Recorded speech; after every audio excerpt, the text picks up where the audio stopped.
नमस्कार दोस्तों, हरीशचंद्र अकेडमी के यूट्यूब चैनल पे आपका हार्दिक स्वागत है। और अभी जो मैं वीडियो बनाऊंगा ये है यूपी पीसीएस जो जुडिशरी का एग्ज़ाम होता है, ये आपका यूपी एपीओ का जो एग्ज़ाम होता है उसके लिए आज से मैं क्लास चालू कर रहा हूँ। डेली अभी स्टार्टिंग में शुरू के 30 एक दिन आधे आधे पौन पौन घंटे की क्लास आएगी, क्योंकि अभी राजस्थान जुडिशरी का थोड़ा सा वर्कलोड है, तो इसलिए बाकी फिर अपनी क्लासेस 1-1.5 घंटे की होने लग जाएंगी डेली। ठीक है, ये आपके जो पेपर है मैंने यहाँ पे लिख रखा है, ये यूपी पीसीएस जे का प्री का पेपर है 2023 में जो हुआ है। तो आप जो पहले का पेपर आ चुका है उस पेपर के आधार पर जो जी के आपको आती है, इसमें अपन जो क्लास लेंगे वो जी के जीएस की क्लास आपकी होगी। ठीक है जी, तो इसको थोड़ा सा एनालाइज करते हैं। ठीक है, पेपर को देखते हैं भाई किस लेवल का है। ठीक है, और ये अपने कितना ज़्यादा काम आ सकता है, इसकी स्ट्रेटजी हम कैसे बना सकते हैं, एक बेहतर रणनीति के साथ, एक बेहतर अप्रोच के साथ कितनी डीप जाके अपने को जो जनरल स्टडीज़ है वो पढ़नी है। अपने को history, polity, geography, economy, science and technology, current affair, ये अपने को कितना डीप पढ़ना है। और देखो, एक तो क्या होता है कि पुराने जो क्वेश्चंस आए उनके आधार पर थोड़ा सुपरफिशियली पढ़ लो, एक होता है थोड़ा डीप पढ़ना। और उसके आधार पर क्या होता है कि आपको वो क्वेश्चन वहाँ पे एग्जाम में आने चाहिए, वो क्वेश्चंस आपसे एग्जाम में लगने चाहिए, ये नहीं कि आपसे लग नहीं रहे। ठीक है, जैसे यूपी क्वेश्चन लड़ाया नहीं गया इसलिए इस बार लड़ाया नहीं, तो वो मतलब लड़ाने वाला सेंस मतलब ऐसा है कि आप बहुत डीप स्टडी करेंगे, व्यापक रूप से पढ़ेंगे, और तो आपको मतलब आराम से क्वेश्चन मिलेंगे एग्जाम में। जी के जीएस में देखो संभावनाएं बहुत सारी होती हैं, पॉसिबिलिटीज बहुत हैं, बहुत व्यापकता है, हिस्ट्री बहुत वास्ट है, geography, polity, economy, science and technology, current affair. लेकिन हम एक अप्रोच के साथ चले, एक स्ट्रेटजी के साथ चले तो काफ़ी हद तक अपने क्वेश्चंस मिल सकते हैं और अपना सिलेक्शन हो सकता है। जो मैंने पहले स्टूडेंट्स पढ़ाए, जो मैंने जीके की क्लासेस दी हैं, जो ऑलरेडी सेलेक्टेड हैं, जैसे कशिश अग्रवाल 30th रैंक है ना, और भी जैसे मोनिका है, कनिष्क है, बहुत सारे बच्चे हैं जैसे जो पढ़े हैं पहले मुझसे। ठीक है, जैसे इल्मा है, उसने इंटरव्यू दिया, मानसी ने इंटरव्यू दिया। तो ऐसे बच्चे हैं जो जिनका फाइनल सिलेक्शन भी नहीं हुआ यूपी में, लेकिन जीके वगैरह जो मुझसे पढ़े हुए हैं, मैंने बाइलिंगुअल पढ़ाया हिंदी इंग्लिश मीडियम में, है ना। तो देखेंगे, अभी तो कहने से क्या होता है, अभी तो धीरे धीरे वीडियो चालू होंगी, आप पसंद करने लगेंगे, फिर उसके बाद जैसे लाइव आके फिर आपको 1.5-2 घंटे पढ़ाएंगे। तो वो सब डिपेंड करता है कि आपको की चीज़ें कितनी समझ में आती हैं। तो देखिए, सबसे पहले पेपर से ही बात स्टार्ट करते हैं कि आपका जो यूपी जुडिशरी का पेपर होता है, आपके इसमें 2 घंटे का पेपर होता है प्री का, और 150 अंक का होता है ये किसका, जीके का पेपर, सामान्य ज्ञान का पेपर आपको होता है। ठीक है जी, इसमें जो है कुल 150 प्रश्न होते हैं। 150 प्रश्न में पूरे जीके के नहीं होते, मैं जुडिशरी की बात कर रहा हूँ, ये जुडिशरी का पेपर है। एपीओ के पेपर पे बात करेंगे, फिर मेंस के पेपर पे बात करेंगे, दोनों के पे कंबाइंड स्टडी करेंगे, एपीओ प्लस मतलब जुडिशरी के लिए। ठीक है, आप एपीओ में पढ़ें चाहे जुडिशरी में पढ़ें, जो जीके जीएस वो आपको इतना डिटेल में पढ़ाएंगे कि कोई दिक्कत नहीं है, ना प्री में ना मेंस में। ठीक है, तो देखो, तो इसमें जो क्वेश्चन आ रहे हैं, अब देखिए सबसे पहले जो क्वेश्चन है कि हम देखते हैं कि 150 क्वेश्चंस में से हमारे जी के जीएस से कितने क्वेश्चंस हैं और आपके लॉ से कितने हैं। देखो, हड़प्पा सभ्यता तो अपने इंडस वैली सिविलाइजेशन से क्वेश्चन आया है, मतलब हिस्ट्री का क्वेश्चन है एक। फिर अपने ऋग्वेद वैदिक एज से क्वेश्चन आया, ऋग्वैदिक एज से क्वेश्चन आया, तो ये भी हिस्ट्री से क्वेश्चन है, तो दूसरा क्वेश्चन। फिर अपने सर्वप्रथम हिंदुस्तान शब्द का उल्लेख किस राजवंश के अभिलेखों में हुआ है, मौर्य, कुषाण, मुगल, तो ये लेटर वैदिक एज जो है उसमें से है, तो है ना, ये पूछा गया है। फिर उसके बाद ये भी हिस्ट्री का क्वेश्चन हो गया। अपने हड़प्पा के जो अपने साइट्स हैं और अपने जो हड़प्पा में जो भी क्रॉप्स मतलब हम क्या करते थे, उपजाते थे, जो भी फसलें हम वहां पर उगाते थे, तो उनको मैच करना है कि चन्नूदड़ो है, हड़प्पा है, कोंताशी है, हुलास है, कहाँ से कौन सी फसल बोई जाती थी, उगाई जाती थी, तो मतलब ये भी हिस्ट्री का क्वेश्चन हो गया। ठीक है, एंसेंट इंडिया चल रहा है अभी, ये ancient India, medieval India, modern India, अपने 3 होते हैं। वर्ल्ड हिस्ट्री अपने को आती नहीं है। ठीक है जी, फिर अपने हैं निम्नलिखित में से चोल वंश के किस शासक ने शिवपाल शेखर की उपाधि धारण की, तो चोलास के, पांड्या, चोला, चेरा, है ना, इन सबको पढ़ते हो ना, चोल, चेर, पांडे वगैरह हैं, तो उनके वंशों से संबंधित, मतलब ये भी क्या है, अपने एंसेंट हिस्ट्री से रिलेटेड है। फिर इसके बाद 6वां क्वेश्चन है, विदेशी यात्रियों पर विचार कीजिए तथा उनको कालक्रमानुसार मतलब क्रोनोलॉजिकल ऑर्डर में आपको जमाना है कि कौन सा कब आया। अब देखो, जैसे इत सिंह है, अलबरूनी है, फायान है, ह्विंसवांग है, आपने पढ़ा हो ना, प्रिंस ऑफ पिलग्रिम्स, यात्रियों का राजकुमार, तो है ना, ये सब सारी चीजें हैं। तो ये कब आए, मौर्य एज में आए, गुप्ता एज में आए, लेटर मौर्याज में आए, लेटर गुप्ताज में आए, कि या फिर ये मतलब जब तुर्क आ गए थे उस समय पे आए, तो इनका उसी हिसाब से अपने को क्या क्रोनोलॉजी को ऑर्डर में, तो ये एंसेंट पीरियड प्लस मिडिवल की एंट्री वाला क्वेश्चन है। ठीक है, ये भी हिस्ट्री का ही क्वेश्चन हो गया अपने। फिर ठीक है, अपने निम्नलिखित में कौन सा वंश संस्थापक सही सुमेलित नहीं है, मिसमैच्ड है जो, मतलब इसमें वंश है और उसका संस्थापक है। जैसे संगम हरिहर प्रथम, तो संगम सुलभ है ना, आपने पढ़ा होगा ना सस्ता, संगम सालोक तुलो अरविदु, सस्ता ऐसे याद करते हैं ना, सस्ता है ना, तो SSTA, संगम सालो तुलो और अरविदु आप याद करते हो ना। तो देखिए अब अपनी ये भी हिस्ट्री का क्वेश्चन है, तो ये विजयनगर साम्राज्य, संगम वगैरह इस सब से, तो ना उसकी हिस्ट्री का ये भी एंसेट में ही आएगा। अब मतलब ये मिडिवल में घुस रहा है, एंट्री कर रहा है ना। ठीक है, अब मुगल काल, मुगल काल में देह का तात्पर्य किससे था, तो मिडिवल इंडिया का आ गया। ठीक है जी, है हिस्ट्री का ही। किस विदेशी यात्री ने अनारकली की दंत कथा को उल्लेख किया है, ये भी अपने क्या हो गया, अनारकली और सलीम, मुगल काल से, मतलब मिडिवल इंडिया का क्वेश्चन हो गया हिस्ट्री का ही। कौन सा एक सही सुमेलित नहीं है, अधिकारी हैं और उनका जो काम है वो बताया गया है, तो मिडिवल इंडिया का है। ठीक है जी, फिर ये शाहजहां के शासनकाल में विद्रोह का नेता कौन था, कांगड़ा, बुंदेलखंड, मालवा, भील विद्रोह, तिब्बत विद्रोह वगैरह दुनिया भर के विद्रोह चल रहे थे। ठीक है जी, ये मिडिवल मॉडर्न मिक्स में है। ठीक है, कि दिल्ली के किस सुल्तान ने ब्राह्मणों पर पहली बार जजिया कर लगाया, दिल्ली के किस सुल्तान ने, तो ये भी अपने क्या है, मिडिवल इंडिया है।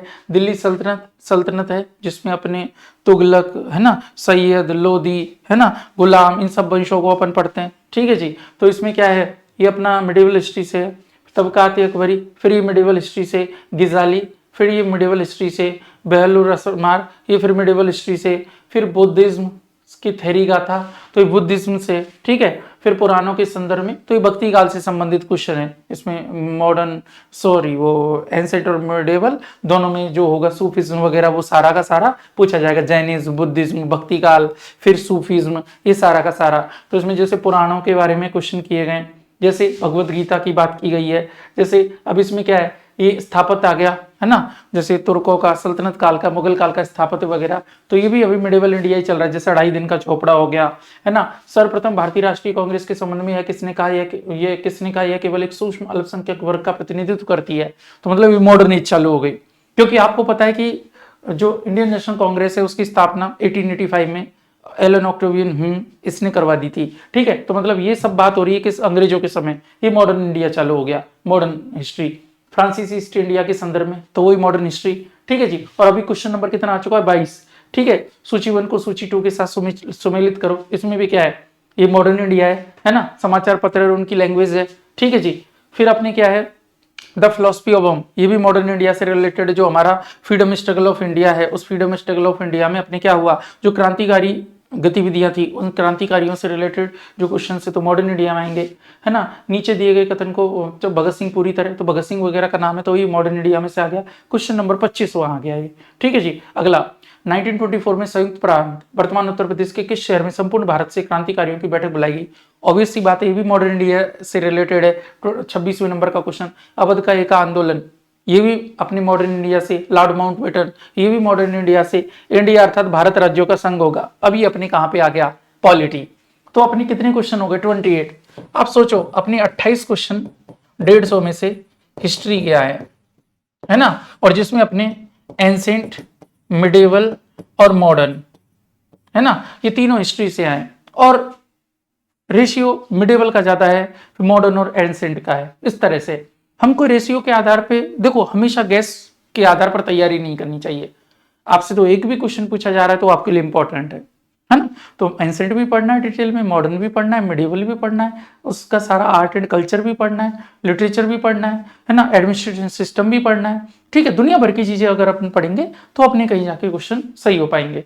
फिर अपनी जैसे क्या है, ये अब ये आपके ये हो गया है ना, शून्यकाल वगैरह, ये पॉलिटी का क्वेश्चन हो गया, ये अपने पॉलिटी का क्वेश्चन हो गया। संविधान के अंतर्गत इनमें कौन सा युग्म अधिनियम वर्ष सही है, तो ये अपने जो हिंदू सक्सेशन एक्ट है, जो ऐसे है ना, Hindu succession act, Hindu marriage act, और सती है ना, Jammu and Kashmir reorganisation act वगैरह, ये सब पॉलिटी के क्वेश्चन है। ठीक है जी, तो 3 हो गए। फिर जब आप ये भी चौथा पॉलिटी का है ना, जिला न्यायाधीश नियुक्ति के संदर्भ में, तो ये भी पॉलिटी का ही है। ठीक है, फिर अपने हैं मौलिक कर्तव्य कौन सा नहीं, ये भी पॉलिटी का है। भारतीय संविधान के ये भी मौलिक है ना, समान नागरिक संहिता से संबंधित है, ये भी पॉलिटी का है। घटनाओं पर विचार कीजिए तथा बेरोजगारी मामला है। संविधान के अनुच्छेदों में कौन सा राष्ट्रपति के क्षमादान, पार्डन वो जो है है ना, उससे रिलेटेड है, ठीक है। और फिर उसके बाद ये अपने आ रहा है कौन सा राज्य, लोकसभा सदस्य संख्या वगैरह, तो ये भी सब पॉलिटी से रिलेटेड है, ठीक है जी। 28 क्वेश्चन उधर अपन ने देखे हिस्ट्री से रिलेटेड है। फिर ये पॉलिटी चल रही है, कौन सा अभिलेख का न्यायालय रिकॉर्ड जब वगैरह बोलते हो भारतीय संविधान के निम्नलिखित अनुच्छेदों में, तो अपने ये भी क्या है, पॉलिटी से रिलेटेड है, ठीक है जी। फिर अपने भारतीय संविधान पॉलिटी, ठीक है जी, किसने कहा था कि राज्य के नीति निर्देशक तत्व डीपीएसपी वगैरह, तो है ना, ये भी पॉलिटी से रिलेटेड, ये भी पॉलिटी से रिलेटेड, ठीक है जी। अपने ये भी पॉलिटी से रिलेटेड है। रिपब्लिकन पार्टी ऑफ इंडिया के संस्थापक पॉलिटी से रिलेटेड, लोक लेखा समिति जो पब्लिक अकाउंट कमेटी है तो पॉलिटी से रिलेटेड हो गया, पंचायती राज संस्थाओं में पॉलिटी रिलेटेड, ठीक है जी। फिर अपने भारतीय संविधान की छठी अनुसूची जो अपनी लिस्ट है, शेड्यूल है जो, है ना, तो 6 शेड्यूल जो है उसके बारे में बात की है, तो ये भी पॉलिटी से रिलेटेड है ना। अब ये आ गया अपना ज्योग्राफी। तो देखो 48वां क्वेश्चन है, 28 क्वेश्चन घटा देते हैं, 0 4 में से 2 गए तो 2, ठीक है जी मित्रों। देख रहे हो 20 क्वेश्चन अपनी किससे आ रहे हैं, पॉलिटी से आए, 20 क्वेश्चन किससे आए, पॉलिटी से। और ये आप लक्ष्मीकांत वगैरह पढ़ते ही होंगे तो आपको पता है क्वेश्चंस का लेवल उतना ही है कि अपन भी अगर डिटेल में लक्ष्मीकांत पढ़ेंगे, 1-2 बुक्स को थोड़ा पांडे वगैरह को और देख लेंगे, थोड़े फैक्टर्स से देख लेंगे, मुझे नहीं लगता कि फिर पॉलिटी का क्वेश्चन कोई भी बाहर जा पाएगा, ठीक है जी। फिर अपने आते हैं ज्योग्राफी को क्वेश्चन। ज्योग्राफी में निम्नलिखित नदियों में से कौन सी नदी भ्रंश घाटी से प्रभावित होती है ना, रिफ्ट वैली से प्रभावित होती है। तो ये मतलब नदियां, अपना जो ड्रेनेज सिस्टम है, अपना जो अववाह तंत्र है, उससे रिलेटेड क्वेश्चन है। तो ज्योग्राफी का क्वेश्चन है सामान्य जो भूगोल अपने को आती है, ठीक है। अब अपने है जो स्थानांतरित कृषि होती है ना, शिफ्टिंग एग्रीकल्चर होता है, कहीं जूम कहते हैं, कहीं ये कहते हैं, चमाता कहते हैं, दुनिया भर की होती है ना, तो उससे रिलेटेड जो स्टेट है उनका नाम है, तो ये भी ऑब्वियस सी बात है, एग्रीकल्चर जो टॉपिक है उससे रिलेटेड है अपनी, है ना। फिर नदियों से कौन सी एक पंचनद में शामिल नहीं है ना, पंचनद जो है, ठीक है, उन पंचनद में कौन सी शामिल है और कौन सी नहीं है। और अपने दिमाग में क्या चलता है, झेलम, व्यास, सतलज, सिंधु, सिंधु तो होगी, सिंधु जबकि नहीं है। तो इस तरह से अपने को बिल्कुल छोटे छोटे क्वेश्चन देने, तो है ना, ये भी क्या है, अपने ड्रेनेज सिस्टम से रिलेटेड है, रिवर सिस्टम से रिलेटेड है, ठीक है। कौन सा रेलवे जोन मुख्यालय, तो ये भी है ना, अपनी क्या है, फैक्चुअल ज्योग्राफी जो आती है वो है। कौन सा खदान और राज्य, तो अपने मिनरल्स और उनकी माइंस वगैरह दुनिया से है। फिर अपने जैवमंडल आगार राज्य, है ना, बायोस्फीयर रिजर्व स्टेट किसको कहा जाता है ना, उसको किसको कहा जाता है, क्या उनका मैच करना है, कौन सा बायोस्फीयर रिजर्व कहाँ पर है, ठीक है। तो ये भी अपना क्या हो गया, ज्योग्राफी से रिलेटेड हो गया, है ना, वाइल्ड लाइफ से रिलेटेड हो गया, है ना, बायोडाइवर्सिटी से रिलेटेड हो गया, एनवायरमेंट से रिलेटेड हो गया, नेशनल पार्क है, बायोस्फीयर रिजर्व है, दुनिया भर की जो चीजें हैं वो इससे आती है। फिर कौन सा जैव भंडार विश्व श्रृंखला के जैव भंडार आधारित है, तो अपना क्या है, अपने बायो रिजर्व्स वगैरह पूछा है, तो ये भी क्या है, ज्योग्राफी से रिलेटेड है। फिर ये वाला अपने को माइन बतानी है और मिनरल बताना है, किस माइन से कौन सा मिनरल निकलता है, कौन सी खदान से कौन सा खनिज निकलता है, ये भी ज्योग्राफी से रिलेटेड है। आप देख रहे हो जो ज्योग्राफी आ रही है वो किस तरह की आ रही है, फैक्चुअल आ रही है। और फिर उसमें भी जैसे कॉन्सेप्ट भी आएंगे, तो अब जैसे माइंस एंड मिनरल्स वगैरह आपको पढ़ना है, ट्रांसपोर्ट पढ़ना है, ठीक है, आपको ड्रेनेज सिस्टम पढ़ना है, ठीक है, आपको और भी जितनी तरह की चीजें हैं वो पढ़नी है। तो ज्योग्राफी में बहुत डीप पढ़ाई करनी पड़ेगी। ऐसा ही नहीं आप चॉइस में लेके नहीं चल सकते, ये नहीं ये भी चॉइस में ले लो, ये चॉइस में ले लो, और केवल क्वेश्चंस बनाने से सिलेक्शन नहीं होगा, ये बात भी ध्यान रखो। अगर आप सोचो कि मैं आपको यहाँ पे PYQs करवा दूं या यहाँ पे आपको इंपॉर्टेंट क्वेश्चन करवा दूं, कितने कितने करवाएंगे, क्या 150 के 150 क्वेश्चन वहां से आ जाएंगे, क्या नहीं आएंगे, मुश्किल से 30 बच जाए तो 30 भी बहुत बड़ी बात है, नहीं आते, इतनी रिपीट नहीं होते, हर बार क्वेश्चन बदल जाते हैं। नहीं तो ऐसे ही होता तो सब पुराने आए हुए क्वेश्चंस को पढ़ के सिलेक्शन ले लेता है ना, नहीं होता ना सिलेक्शन, पढ़ते तो सब। हाँ ये आप कह सकते हो कि PYQs के बिना सिलेक्शन नहीं होता, लेकिन PYQ से ही सिलेक्शन हो जाए ये इम्पॉसिबल है, ठीक है जी। चलो तो देखो निम्नलिखित में से किस राज्य की सीमा भूटान से नहीं मिलती, तो अपना जो बाउंड्री है ना, अपनी जो नेबर स्टेट है, वो नेबर कंट्रीज हैं, उनसे रिलेटेड जो आपको पता होना चाहिए, इंडिया का मैप वगैरह कि ना कैसे कैसे अपना इंडिया का मैप है, कौन कौन से अपने नेबर कंट्रीज हैं, ठीक है। तो ये भी ज्योग्राफी, अपनी मल्टीपर्पज प्रोजेक्ट्स है, ये भी ज्योग्राफी है। अपनी कौन सी जो अपनी हाइड्रो इलेक्ट्रिसिटी प्रोजेक्ट है ना, हाइड्रो पावर बेस्ड जो प्रोजेक्ट है वो है ना, कौन सा पेट्रोलियम उत्पादक क्षेत्र है ना, अपने प्रोड्यूसिंग एरिया वगैरह सब अपने को पता होना चाहिए। फिर अपने दर्रा है, जो अपने जितने भी पासेस होते हैं, जैसे ना आपने पढ़ा होगा नीतीला, मानाला, दुनिया भर के पढ़ते हो आप, है ना, उनके सब मैपिंग के साथ हम पढ़ेंगे एक एक चीज। हिस्ट्री बहुत डीपली पढ़ेंगे, ज्योग्राफी बहुत मैपिंग के साथ, बिल्कुल एक एक मैप के साथ आपको एक एक पास, एक एक दर्रा बहुत तरीके से याद करवाया जाएगा, क्रम से एक एक दर्रे से चलेंगे, जम्मू कश्मीर से होते हुए एकदम, जैसे है ना हिमालय में कौन कौन से दर्रा हैं, जैसे ग्रेट हिमालय में, मिडिल हिमालय में, है ना, इस तरह से। ओके जी। फिर अपने देखते हैं, फिर अपने क्या है, निम्नलिखित में से कौन सा शोध संस्थान और स्थिति, तो अपने क्या है, जैसे हिमालय वन अनुसंधान संस्थान वगैरह, ये क्वेश्चन बहुत आते हैं। एक तरह से कहें तो इन्वायरमेंट, बायोडाइवर्सिटी, वाइल्ड लाइफ, है ना, नेशनल पार्क्स और ये सब बहुत महत्वपूर्ण होते हैं।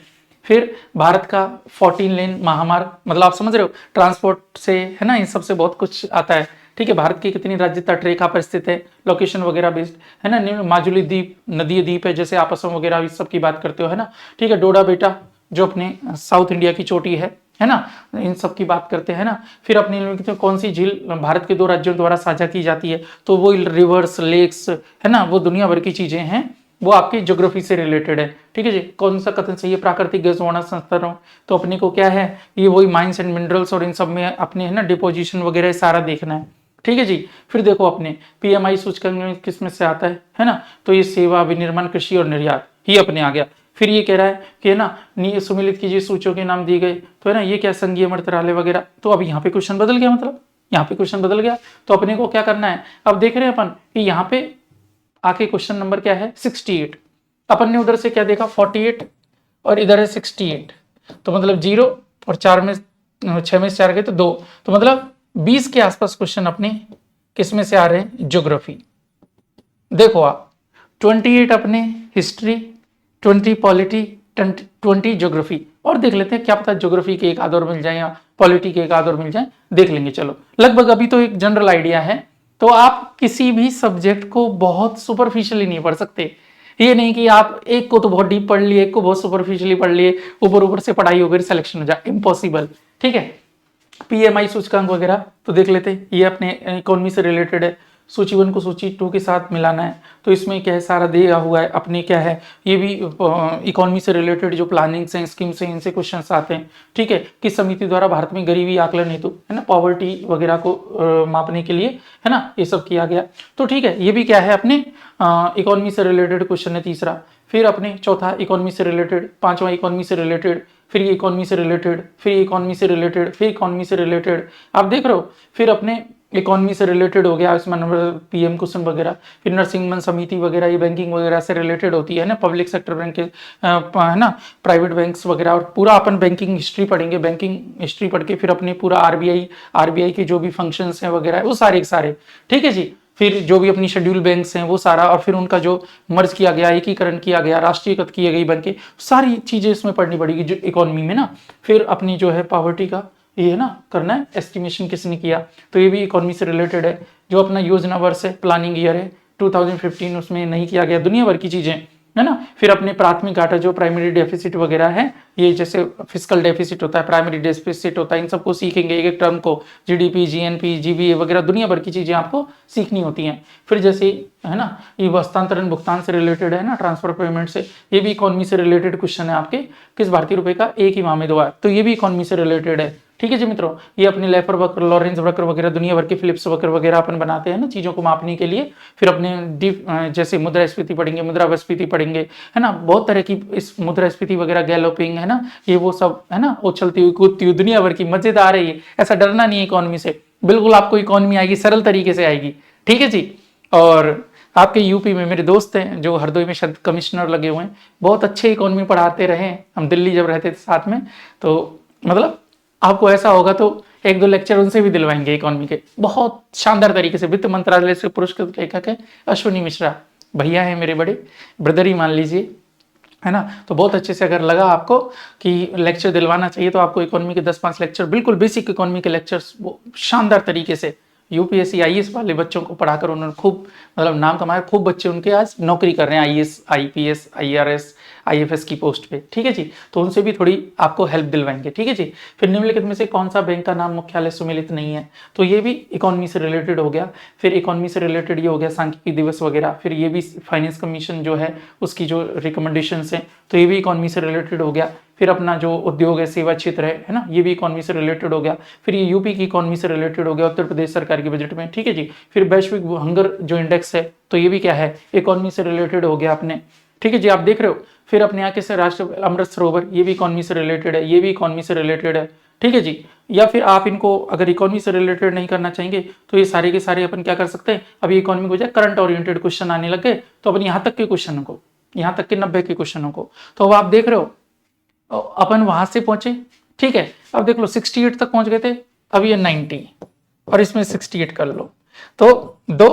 अब देखो इसमें क्या हो गया, ये हो गया 8 में से 2, लगभग 22 क्वेश्चन आपके 22 क्वेश्चन किससे हैं, इकोनॉमी में। अब इकोनॉमी में कुछ क्वेश्चन, 2-3 क्वेश्चन ऐसे भी जो करंट ओरिएंटेड है, तो ऑब्वियस सी बात, इकोनॉमी सब्जेक्ट ही ऐसा है जिसमें आप करंट के साथ जो न्यू डाटा होते हैं उनके साथ ही पढ़ोगे तो आपको ज्यादा वो फ्रूटफुल रहेगा, तभी आप क्वेश्चंस को आराम से डील कर पाएंगे। तो इसमें करंट ओरिएंटेड ही होनी चाहिए इकोनॉमी, तो है ना। तो इसमें 22 क्वेश्चन के आसपास आपके आते हैं। फिर अपना करंट अफेयर से क्वेश्चन आता है 1-2, है ना, जो भी अपने करंट अफेयर में जो पर्सन, प्लेसेस और ये सारी चीजें रही होती हैं, है ना, तो ये अपने आती हैं। भारत चलो, भारत से जुड़ो, है ना, दुनिया भर की है, तो ये भी करंट अफेयर WHO, है ना, जन समर्थ पोर्टल वगैरह, ये भी करंट अफेयर है। कौन सा शास्त्रीय गायक सुमेलित नहीं है, करंट अफेयर है, कोई ना कोई अवार्ड वगैरह मिलते रहते हैं, है ना, वृत्तचित्र को ऑस्कर मिला, ये मिला, ठीक है जी। फिर कौन सा विवरण, ये भी करंट अफेयर से रिलेटेड है, ये भी करंट अफेयर से रिलेटेड है ना। और नहीं, ये हो गया यहाँ पर, ये यहाँ पे करंट अफेयर से रिलेटेड है। तो यहाँ तक ये 10 क्वेश्चन हो गए 90 से लेकर 100 तक। तो 10 क्वेश्चन है जो अभी करंट अफेयर के, देखते बाद में और आते हैं क्या। अब 101 से लेके ये क्वेश्चन आपके लॉ के हैं, जिस सेक्शन को मैं नहीं पढ़ाऊंगा, जिसको आप खुद पढ़ेंगे। आपका जो डोमेस्टिक वायलेंस एक्ट है और दुनिया भर के चीजें हैं जो आपके लैंगिक अपराध वगैरह, और ये आपके कितने क्वेश्चन है देख लेते हैं अपन, 100 से लेके, और आपके ये जाएंगे कितने तक जा रहे हैं।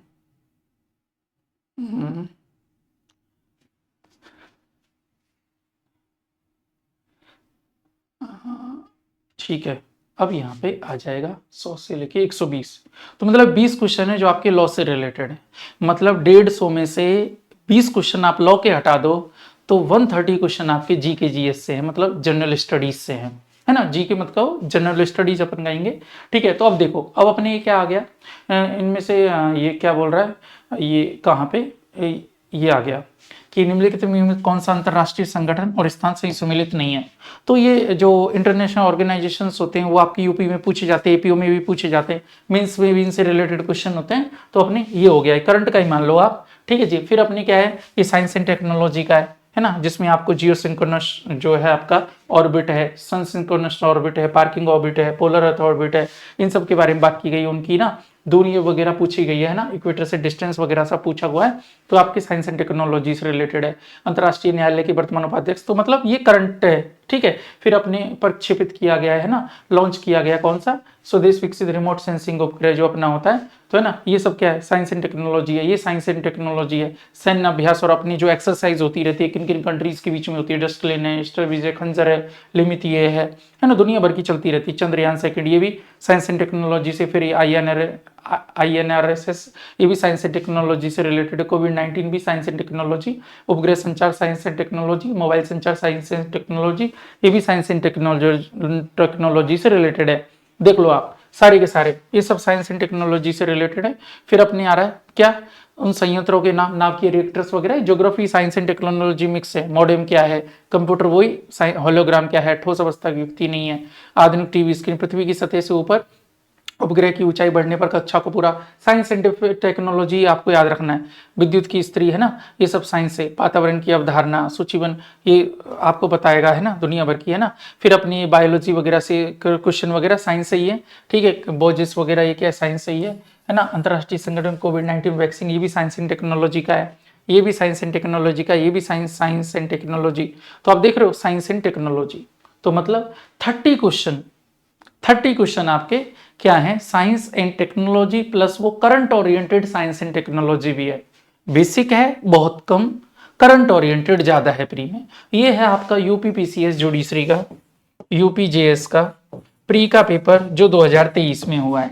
इसके आधार पर अगर कहें अपन, तो देखो अपने को पता है कि जो बड़ा सेक्शन वो है साइंस एंड टेक्नोलॉजी का, बड़ा सेक्शन है वो है हिस्ट्री का। फिर उसके बाद अपने सेक्शन है बड़ा इकोनॉमी का, ज्योग्राफी का, फिर पॉलिटी का, फिर करंट अफेयर का। आप इस तरह देख के चलिए, आप ये बहुत सिस्टमेटिक ढंग से जब 6-8-10 महीने पढ़ेंगे तो आपका एग्जाम निकलेगा। आप अगर सोचो कि भाई वैकेंसी आने के बाद आप जीके पढ़ लो, देखो पढ़ तो लोगे, तुक्के मारोगे एग्जाम में। अभी साथ साथ पढ़ेंगे डेली, आपको डेली वीडियोस आएंगे, अभी थोड़े कम टाइम पे आने लगेंगे। आप जिस तरह से लाइक करेंगे, शेयर करेंगे, सब्सक्राइब करेंगे, बच्चे जुड़ते जाएंगे, फिर लाइव क्लासेस की डिमांड आने लगेगी तो लाइव क्लास लेंगे, फिर 1.5 2 घंटे पढ़ाएंगे। अभी आधे 1 घंटे की वीडियो आएगी, ठीक है जी। तो ये है, ये मेरी पहली वीडियो थी। कल आपकी पहली क्लास से स्टार्ट होगी, मैं देख लेता हूं। तो पहली क्लास का मतलब होगा 2 सब्जेक्ट की क्लास एक साथ स्टार्ट करेंगे, प्लेलिस्ट बनाएंगे बाकायदा, तो अपन क्या करेंगे, जो कल से जो अपनी क्लास 1 होगी, एक्चुअली क्लास एक साथ 2 क्लास आएंगी उनमें, ठीक है, क्लास 1 क्लास 2।